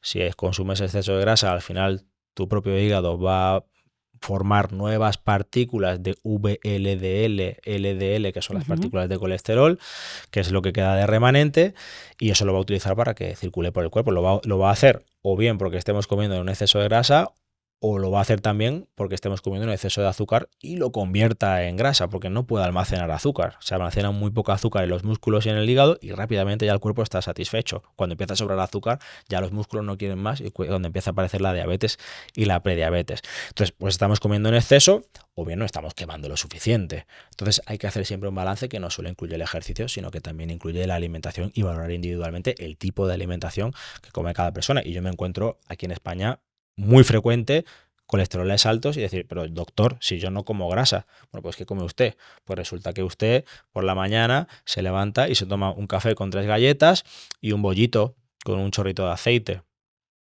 Luego a mitad de la tarde se toma unos crackers, que son de harina también, con un trocito de queso, y luego a mediodía se toma un plato de lentejas que está genial, pero con el plato de lentejas pues luego nos metemos un trozo de pan así y te las has tomado probablemente a lo mejor con una Coca-Cola que está llena de azúcares y luego encima te has comido una fruta que tiene mucha fructosa que en el hígado se metaboliza y empieza a dar vueltas en forma de grasa después también. Entonces, al final hay que analizar un poco la alimentación porque probablemente por separado no sean cosas perjudiciales, pero esa manera en que comemos aquí en España, que somos muy panaderos y tenemos mucha tendencia a tomar exceso de harina, sobre todo refinadas, junto con un estilo de vida sedentario y desgraciadamente con muchísimo estrés y mal descanso, pues hace que ese colesterol acabe elevándose. ¿Y los 10.000 pasos sirven para algo? Quizá no lo sabes, pero la piel es el órgano más grande de tu cuerpo y cada día te habla, aunque no siempre la entiendas. Lo hace con señales, un brillo inesperado, una rojez, un granito, una sensación de tirantez. A veces lo llamamos problemas, pero en realidad son mensajes de lo que tu piel necesita. El problema es que nadie nos ha enseñado a leer el lenguaje de la piel.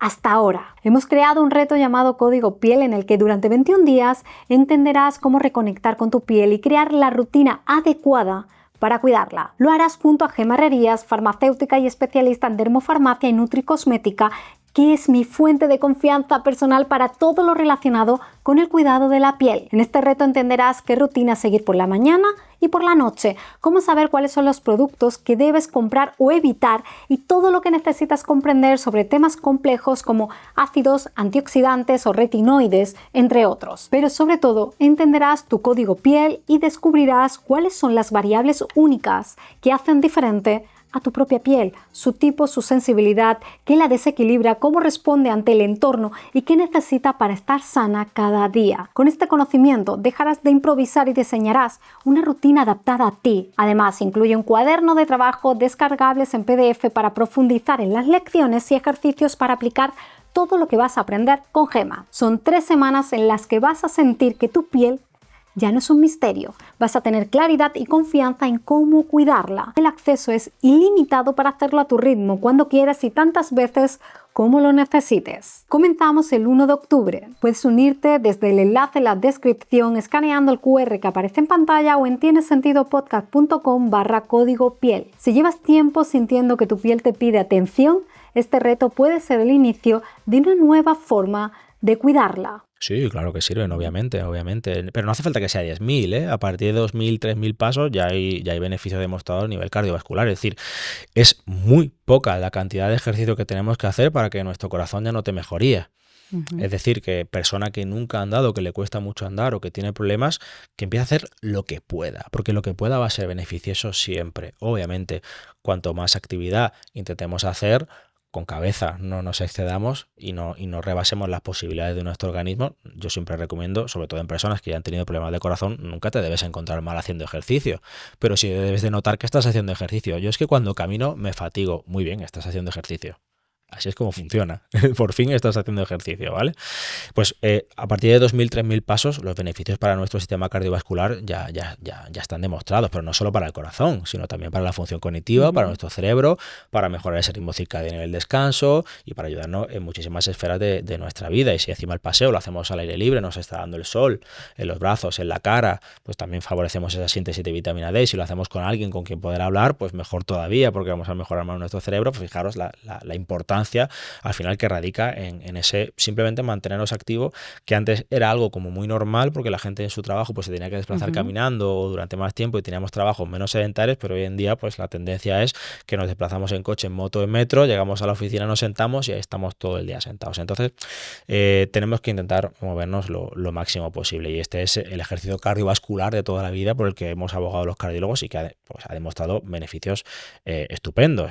Nuestro corazón al latir más y mejor, pues esto se entrena, lo hace mejor, nuestro corazón es más eficiente, bombea la sangre muchísimo mejor. Cardio para nuestro corazón, Cardio muy bien. para nuestro corazón y para nuestro metabolismo. Cuando hacemos el cardio, entrenamos nuestro corazón es capaz de latir más y mejor, es capaz de oxigenar mejor los tejidos, se dilatan los vasos sanguíneos, mejora el metabolismo, disminuye la resistencia a la insulina, nuestras células son capaces de metabolizar mejor esa glucosa, ese exceso de nutrientes que muchas veces le metemos, y todo eso se consigue con el cardio. ¿Qué es lo que pasa si al cardio le añadimos ejercicio de fuerza? Pues que al mejorar todo nuestro sistema muscular, esos beneficios que obtenemos del cardio se van a multiplicar. Al tener musculatura mucho más eficiente, al tener que hacer que nuestro corazón trabaje de una manera más eficiente y bombear bien a esa musculatura, todos esos músculos van a favorecer que el metabolismo mejore exponencialmente. Entonces, lo ideal es, en la medida de lo posible, intentar acompañar el ejercicio cardiovascular de 2-3 sesiones de fuerza a la semana. Cuidado con el ejercicio de fuerza porque todo el mundo puede hacerlo, pero hay que adaptarlo a cada persona. Siempre tendemos a relacionar el ejercicio de fuerza con gente que está muy musculada y muy fuerte en el gimnasio y no es nada de esto. El ejercicio de fuerza es el ejercicio que genera una tensión a nivel muscular, ¿eh? Entonces, que tengamos que generar tensión en cualquiera de nuestras musculaturas, bien cogiendo peso o bien cargando con nuestro propio peso, o bien pues haciendo estiramientos o moviéndonos, o bien poniendo posiciones. Es decir, por ejemplo, el pilates o el yoga puede ser un ejercicio de fuerza muy bueno. Claro, aquí ya vamos a tener que recurrir a un entrenador personal, dependiendo de nuestras capacidades y de nuestras enfermedades, sobre todo dolencias a nivel osteomuscular, para que adapte el ejercicio de fuerza que podemos hacer a nuestra situación personal. Obviamente necesitamos beneficios, no que el ejercicio de fuerza nos haga polvo. Pues obviamente es un ejercicio que requiere un esfuerzo más importante que el cardiovascular, salvo ejercicios cardiovasculares como el ciclismo, correr maratones, que sí son muy exigentes. En principio puede ser un ejercicio que a nivel osteomuscular pues sea un poquito más exigente y sobre todo a partir de una edad nos cueste más y nos cueste más recuperarnos y eso haga que nos podamos lesionar con más facilidad. Entonces tenemos que adaptar ese ejercicio a cada persona y recurrir siempre a un entrenador, pero todo el mundo que empieza a hacerlo empieza a ser adictivo totalmente, porque los beneficios sí, rápidamente te vas a encontrar mejor, vas a descansar mejor, vas a estar mejor de ánimo, te vas a encontrar con muchísima más fuerza y sobre todo que la masa muscular a nivel orgánico, sobre todo en el tren inferior, en las piernas, se ha relacionado con mayor calidad de vida, es decir, vivimos mejor, con mayor calidad de vida y mayor esperanza de vida. O sea, las personas que tienen mayor musculatura a nivel de los cuádriceps, en muchos estudios se ha relacionado con mayor esperanza de vida y mayor calidad de vida. Entonces, hay que mantenerse activos, eso es obligatorio. Y aunque ya has introducido el cortisol, no le hemos dedicado como su apartado. Somos una sociedad moderna, con altos niveles de cortisol, es decir, estamos estresados, algunas personas ya con estrés crónico. ¿Cómo le afecta eso a nuestro corazón? Al final el cortisol es una hormona básica que nuestro cuerpo la necesita para poder funcionar. En cualquier momento de nuestra vida, como animales biológicos, nos enfrentamos a una situación estresante y nuestro cuerpo tiene que responder de la manera más rápida y más eficiente posible. Se produce una descarga de cortisol y rápidamente nuestros vasos sanguíneos se dilatan bruscamente en la zona proximal y se contraen en la distal para que llegue la mayor cantidad de sangre posible a nuestra musculatura. Se contraen en el aparato digestivo porque ahí no necesitamos que llegue nada, lo que necesitamos es que nuestros músculos tengan la mayor cantidad de sangre posible. Nuestro corazón empieza a latir mucho más rápido y mucho más fuerte y nuestro cerebro se pone en modo focus, incluso la visión se mejora. Esto es una descarga de cortisol aguda porque tenemos que salir corriendo y resolver el problema, supervivencia, lo antes posible.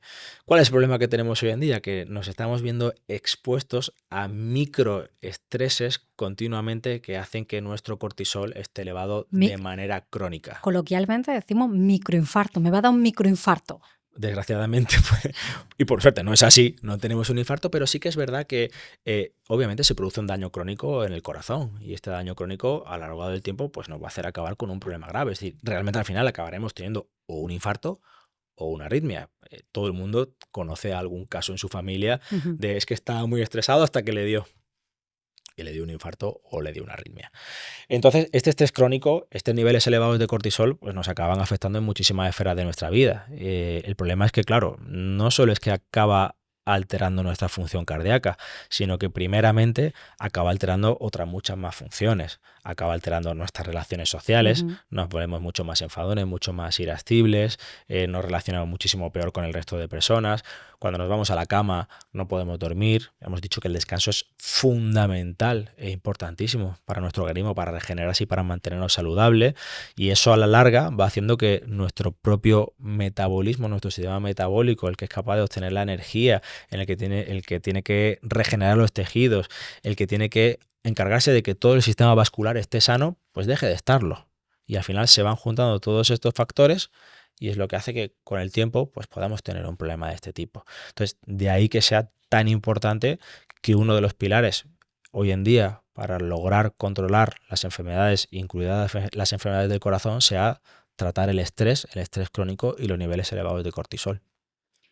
Y cuando sentimos esa presión en el pecho, que pensamos que puede ser ansiedad, o incluso que notamos taquicardia, ¿cuándo realmente debemos preocuparnos por esos dolores alrededor de nuestro corazón?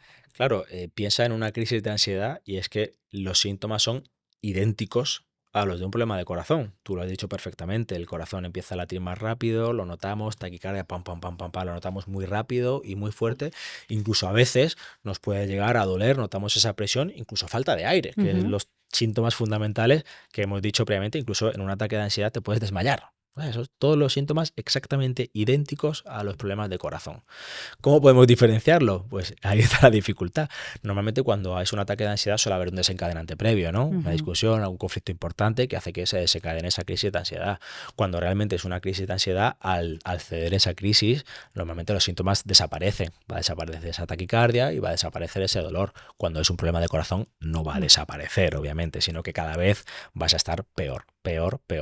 Y además normalmente eso suele acompañar pues de otra serie de síntomas, es decir, tú lo ves, a la persona está muy pálida, empieza a estar sudorosa, tú lo ves que está mal, ¿no? Entonces siempre sobre todo pues sensación de que la persona está realmente grave y de que los síntomas pues no se quitan, porque si hay un problema de corazón y no es solo ansiedad, no se va a quitar. ¿Y esas taquicardias ¿Hasta qué punto son normales cuando vamos más estresados que notamos que el corazón se nos sale? ¿Hasta qué punto puede ser parte de nuestra normalidad? Bueno, esto es difícil. Normalmente, sobre todo arritmias. Ujú. Lo digo porque cuando hablamos de taquicardia, hablamos de ese síntoma que hace referencia a tener las pulsaciones Ujú, elevadas. elevadas. Elevadas sobre todo por encima, en torno a 100 pulsaciones, es cuando hablaríamos de taquicardia. Obviamente, y por suerte, la mayor parte de las taquicardias no van a tener detrás una arritmia. Arritmia ya es cuando el sistema eléctrico del corazón no funciona adecuadamente y empieza a latir de manera anómala sin ningún motivo, porque nuestro corazón tiene un problema, tiene un cortocircuito eléctrico por el motivo que sea, y cuando entra en funcionamiento ese cortocircuito empieza a latir de manera anómala. ¿Cuál va a ser la diferencia entre una taquicardia normal que podamos notar en Ujú. una situación de estrés y una arritmia? Pues en primer lugar, creo que lo más importante va a ser probablemente la frecuencia cardíaca. Cuando nuestra frecuencia cardíaca está elevada por una reacción a algún estímulo externo, va a estar alta, pero no va a estar tan alta. Normalmente las arritmias del corazón de pulsaciones altas son de pulsaciones muy altas, 150, 160, 170 pulsaciones. Tenemos relojes hoy en día todos Ujú. que nos medimos las pulsaciones. Entonces ahí podemos simplemente por la frecuencia cardíaca detectar. Otra maniobra que es muy sencilla que podemos nosotros hacer, todo lo podemos hacer y si queréis lo hacemos ahora, es tomarnos el pulso. Cuando empezamos a notar el corazón, podemos tomarnos el pulso. Siempre hemos visto películas en que empiezan a notar en el cuello, pero bueno, si tú te empiezas a tocar el cuello, la gente te va a mirar un poco raro. Entonces lo podemos hacer más fácil tocándonos en la mano. Entonces, si ponemos, ¿no?, tu mano izquierda, la ponemos encima de la mesa, ¿no?, extiendes la palma y con la otra mano pues cogemos los otros dos dedos para tocar con las yemas, que es donde tenemos más sensibilidad. Y lo que vamos a hacer es aquí en la muñeca, localizar un punto que está muy durito, que es un hueso, ¿no? Ujú. Tocas ahí un hueso que está más duro en el borde de la muñeca, ahí justo eso, ¿no? Pues si sigues ese hueso, ¿no?, respecto al centro, más o menos en la mitad, ahí hay una Ujú. arteria que se llama arteria radial, que es la arteria justo que viene por el radio y le va a llevar la sangre a la mano. Pues ahí podemos tocar el pulso perfectamente. No hay que apretar, porque si apretamos mucho, comprimimos la arteria, la tapamos y deja de haber pulso. Entonces hay que poner simplemente suavemente los dedos encima y puedes notar que tu corazón late muy suavemente. No Sí. hay que apretar nada, nada, nada. Es muy suave. Y ahí podemos notar el pulso, ¿vale? Cuando es una arritmia, sobre todo fibrilación auricular, que es una de las arritmias más peligrosas porque aumenta mucho el riesgo de tener un ictus, el pulso va a ser totalmente irregular. Es decir, no Ujú. vamos a notar el corazón acompasado, sería pum, pum, pum, pum, pum, sino totalmente irregular. Pum, pum, pum, pum, pum, pum, pum, pum, pum, pum, pum, latiendo totalmente descompasado. Y ese sería otro signo importante, ¿vale?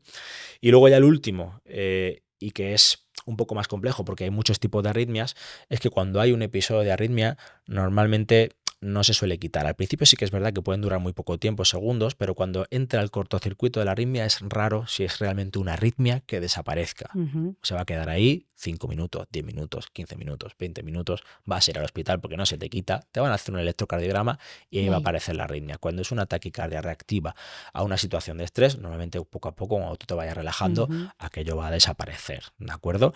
Yo siempre recomiendo una maniobra muy, muy sencilla y es que igual que se activa nuestro sistema nervioso simpático, que es el sistema del estrés y hace que suba Ujú. la frecuencia cardíaca y el corazón empieza a latir más fuerte, nosotros podemos activar el parasimpático, que es el contrario, mediante una serie de maniobras. Y la más sencilla es toser. Forzar la tos. Empezar a toser. Vamos a notar, si de repente nuestro corazón está más rápido, que empieza a Ujú. disminuir progresivamente la frecuencia cardíaca.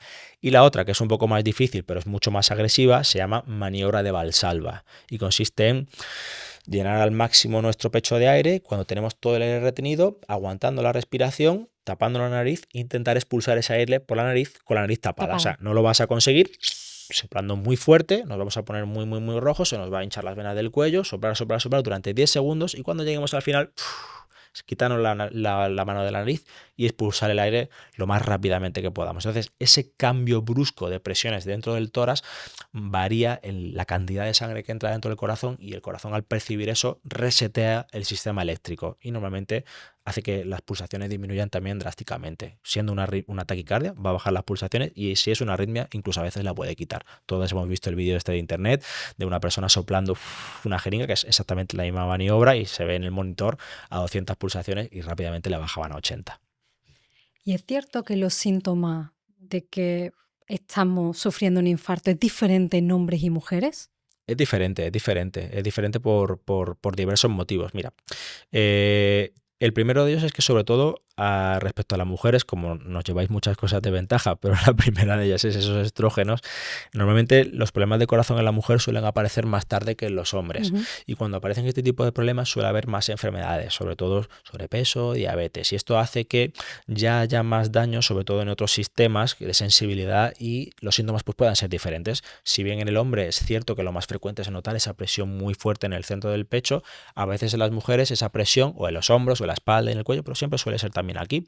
En las mujeres esa presión a veces no aparece o no es tan intensa. Suele aparecer, pero a veces no lo hace, o es mucho más leve, o es mucho más liviana, o no lo nota como tanta presión, sino que es más bien dolorcito suave, ardor, una punzadita ahí en el fondo, con sensación de mareo, falta de aire. Puede aparecer una serie de síntomas muy atípicos, pero lo más importante es que no se va a quitar. No se va a quitar. Vamos a tener una sensación ahí en el pecho y no se va a quitar. Pálido, sudoroso, sensación mareada, falta de aire, también además de molestarte el pecho le molesta la espalda o le molesta un brazo o los dos, y esos son síntomas de alarma, de aviso de infarto también en la mujer. Claro, muchas veces al final acabamos relacionando esa presión muy fuerte en el pecho con el infarto, y a veces es también el propio paciente, la propia mujer, la que piensa que no tiene un infarto. Y desgraciadamente al final sí que es un infarto, y es prioritario saber reconocer, porque cuando tenemos un infarto y una arteria de nuestro corazón está obstruida, que es el motivo del infarto, cuanto antes abramos esa arteria obstruida, menor es el daño en el corazón. El tiempo es corazón. Entonces hay que consultar lo antes posible, porque como hemos dicho antes, se diagnostica muy fácil con un electrocardiograma, y al instante que tú diagnostiquemos con un electrocardiograma un infarto, vas a entrar en un código que se llama código de infarto, y rápidamente en ese código lo que vamos a hacer es revascularizar, abrir esa arteria lo antes posible mediante una técnica que se llama cateterismo, en la que pinchando a través del brazo, más frecuentemente o menos de la pierna, pues entramos directamente al corazón y eliminamos ese trombo que está obstruyendo la arteria para que recupere rápidamente el flujo de sangre y el corazón no se dañe. Hemos hablado que somos una sociedad afectada por el cortisol, y somos una sociedad que se autosana con la automedicación rápidamente. Somos una sociedad del ibuprofeno, ¿no? Es como, tengo un dolor, pongo este parche que me alivia y está bien, no tengo que ir al médico, y se queda todo en su sitio. Pero ese consumo, por ejemplo, digo ibuprofeno, pero puede ser también de otro tipo de medicamentos, ¿tiene algún impacto en nuestro corazón o en nuestra salud cardiovascular? Bueno, está bien que seamos una sociedad que se quiera autosanar, porque al final quiere decir que nos intentamos cuidar también, ya sea de una manera u otra. Sí, o evitar el dolor. O evitar el dolor, que también es muy importante. También es cierto que muchas veces los médicos hemos pecado en exceso de prescribirlo demasiado, ¿no? También es verdad que hoy en día hay menos tendencia a hacerlo y es más raro encontrarlo. En primer lugar, y lo más importante es que no hay que ser alarmista. O sea, el ibuprofeno no es perjudicial. Es perjudicial tomar ibuprofeno sin motivo durante mucho tiempo y más cantidad de la cuenta. Es decir, si todo un día te duele la pierna o te duele el tobillo o tienes una faringitis o una infección de cualquier tipo y tomas un antiinflamatorio prescrito por tu médico durante 2-3 días, no te va a pasar absolutamente nada, ni va a ser perjudicial para tu cuerpo ni para tu organismo.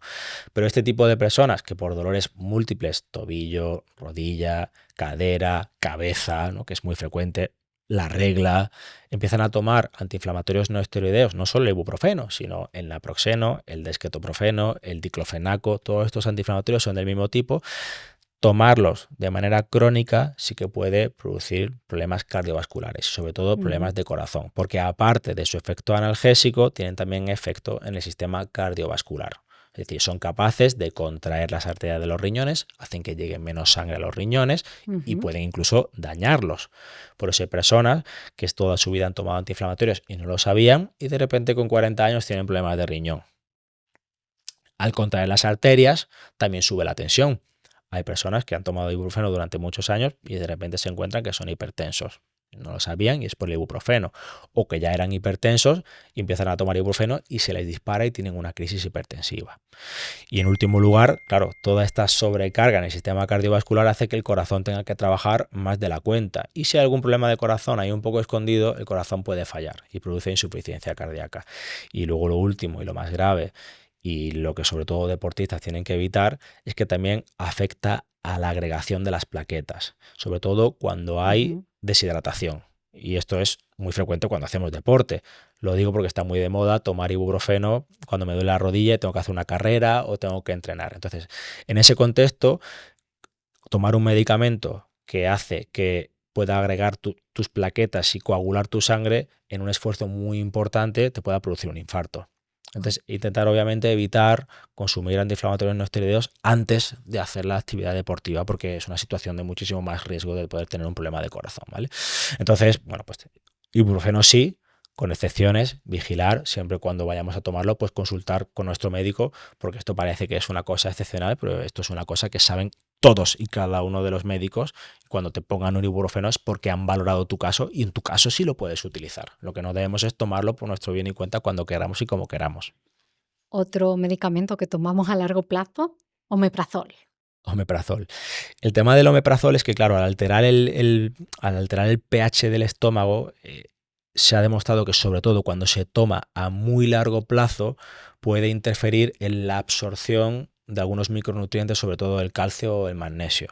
Entonces, claro, eso a largo plazo pues, va a afectar sobre todo a nuestro sistema óseo, descalcificando los huesos, incluso también, por ejemplo, al corazón, porque el magnesio interviene, entre otras muchas cosas, aparte de la obtención de energía, en estabilizar el ritmo cardíaco. Es verdad que es un efecto muy raro, pero pudiera pasar. Entonces, omeprazol sí, obviamente, las personas que lo necesiten porque tengan problemas de estómago prescrito por su médico, pero me encuentran muchas personas que quieren tomar protector de estómago, quieren tomar omeprazol, pues porque toman otros tratamientos sin que realmente lo necesiten. No te vayas a tomar un medicamento que realmente no te hace falta porque te puede producir otros problemas a largo plazo, y estos son dos de ellos.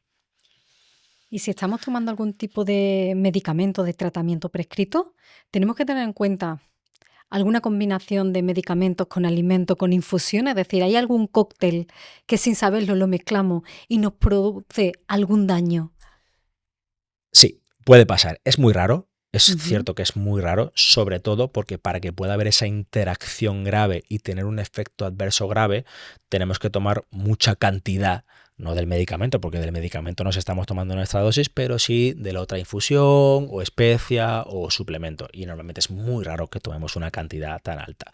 Y sobre todo las interacciones que suelen haber es por sinergias. Eso quiere decir que nos tomamos un suplemento o una infusión que tiene un efecto parecido al medicamento que ya nos estamos tomando. Por ejemplo, la cúrcuma tiene una acción antiinflamatoria muy potente y también una acción levemente anticoagulante, hace que la sangre esté más líquida. Si tomamos otro tipo de tratamientos antiagregantes o anticoagulantes como la aspirina, el Sintrón, acenocumarol u otros anticoagulantes, heparina, apixaban, este tipo de medicamentos, pues puede potenciarse el efecto y poder tener un sangrado agudo, por ejemplo, estar la sangre demasiado líquida y podamos sangrar pues a través del aparato digestivo o por el pipí, ¿vale? Nos pueda pasar.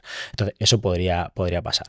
Muy frecuente también, sobre todo con algunas hierbas que se utilizan para descansar, hierba de San Juan, también puede interferir, sobre todo también con algunos medicamentos. Hoy en día es más raro que se utilice. Y luego uno muy frecuente que muchas veces no nos acordamos, sobre todo porque interfiere a nivel hepático en el hígado con las enzimas que degradan los medicamentos, es el zumo de pomelo, que también está muy de moda últimamente tomar zumo de pomelo. Pues el zumo de pomelo puede potenciar la acción ya no solo de algunos medicamentos, sino de muchísimos medicamentos. El zumo de pomelo es algo que casi que está contraindicado si por un motivo médico tenemos que utilizar algún tipo de tratamiento. El resto prácticamente nos podemos olvidar porque es muy raro tener interacciones. Estoy entusiasmada con nuestra conversación porque eres el primer cardiólogo que se sienta y sentía que no estaba atendiendo al corazón. He tratado de hacer como un recorrido de cuidados básicos de nuestra salud cardiovascular, de entender también un poquito de qué nos lleva a que sea la enfermedad más mortal en el mundo. Y yo creo que hemos dado un recorrido de buenos hábitos bastante interesantes. Pero si me he dejado algo atrás, es el momento de traerlo a la mesa. ¿Hay algo? Hemos tratado suplemento, alimentación, descanso, cortisol, colesterol. Tenemos el básico. Sí, yo creo que tenemos el básico y al final lo que me gustaría que las personas que han estado escuchando esto se llevaran a su casa o a su estilo de vida, si realmente les vamos a mejorar en algo con esto, ¿no? Porque el problema que tenemos hoy en día es en las fuentes de información, en las redes sociales, en nuestros médicos, es que tenemos tanta información que ya no sabemos qué creer porque a lo mejor alguien nos dice una cosa y otra persona al día siguiente escuchamos lo Sí. contrario. Y claro, muchas veces nos argumentamos en lo que decimos en estudios científicos y que es lo que te da como esa validez, ese criterio de autoridad, pero hay que saber también valorar esos estudios científicos, porque estudios científicos positivos para todo lo vamos a encontrar en cualquier sitio. Hay cualquier cosa que tú vas a buscar sobre un efecto positivo o negativo de algo, lo vas a encontrar seguramente. Lo vas a encontrar seguramente. Hay que saber valorar el tipo de estudio, dónde está hecho, la metodología, los resultados. Es muy complejo y para valorar eso hace falta muchísima, no solo experiencia, sino también formación. Entonces no lo puede hacer cualquier persona, sobre todo cuando damos recomendaciones. Y sin duda, yo creo que lo más importante hoy en día para todas las personas es que la salud no está en tu médico, no está en el hospital, no está en el centro de salud. La salud está en cada persona y en saber elegir cada día cómo nos vamos a cuidar. Y hay que saber cuidarse con lógica y con conciencia. Esto no es estricto una dieta que hay que hacer todos los días con perfección porque no me puedo salir de aquí porque si no voy a enfermar. No. Probablemente si haces eso acabes enfermando por otro motivo. Entonces hay que saber estar feliz. La salud es un cúmulo de factores que no solo incluye en cuidar el corazón, sino también cuidar nuestras relaciones, cuidar nuestro descanso, estar bien en nuestro trabajo, con nuestra familia, con nuestros amigos, y eso probablemente también repercuta en nuestra alimentación y nos haga sentirnos bien en el futuro, y que cuanto antes nos empecemos a cuidar, mejor, porque a veces nos olvidamos, pero gran parte de la salud de cuando somos mayores, a partir de los 45 o 50 años, viene de cómo nos hemos cuidado desde jóvenes. Y no nos acordamos a veces de que también tenemos que cuidarnos. Es verdad que los jóvenes hoy en día sí que están empezando con bastante conciencia de que hay que cuidar nuestro cuerpo, pero a veces se nos olvida. Eso en primer lugar. Y en segundo, que no tiremos la toalla, que porque no nos hayamos cuidado nunca, no quiere decir que ya no tengamos que hacerlo, porque precisamente ahí es donde mejor y más beneficios vamos a obtener con cuidarnos. Y cuando esto ya falla y no es suficiente, ahí va a estar tu médico para ayudarte. Pues muchísimas gracias por traernos este conocimiento, este kit básico de cuidado que no solo es para el corazón, sino para toda la salud de manera integral, que obviamente el corazón todos los queremos cuidar especialmente, porque claro, es como ese motor que no puede fallarnos. Y ya era hora de cuidarlo aquí también. Tiene sentido que hayas venido por fin, que podamos abordar el corazón. Y si hay muchas dudas y la gente nos deja todas sus dudas en los comentarios, como te tenemos tan cerquita, ya hacemos una segunda cita. Y contestamos los comentarios, segunda cita y lo que haga falta. Encantado. Gracias, Aurelio, gracias. A ti, encantadísimo. Si has llegado hasta aquí, quiero darte las gracias. Gracias por ver, por escuchar y por ser parte del grupo de personas que busca respuestas y herramientas para vivir una vida con sentido. Y si te ha gustado este episodio, quiero invitarte a dar un paso más. Únete a nuestra comunidad privada en WhatsApp. Allí compartimos contenido exclusivo, sorteamos libros de nuestros invitados, puedes proponer preguntas para las entrevistas, sugerir a quién te gustaría que invitáramos al podcast e incluso recibir invitaciones para venir al estudio a asistir a algunas grabaciones. Además, también accedes a promociones especiales y oportunidades que solo compartiremos con las personas que formen parte de esta comunidad. Únete ahora escaneando el QR en pantalla, haciendo clic en el enlace de la descripción. Muchas gracias de nuevo y espero verte dentro de la comunidad.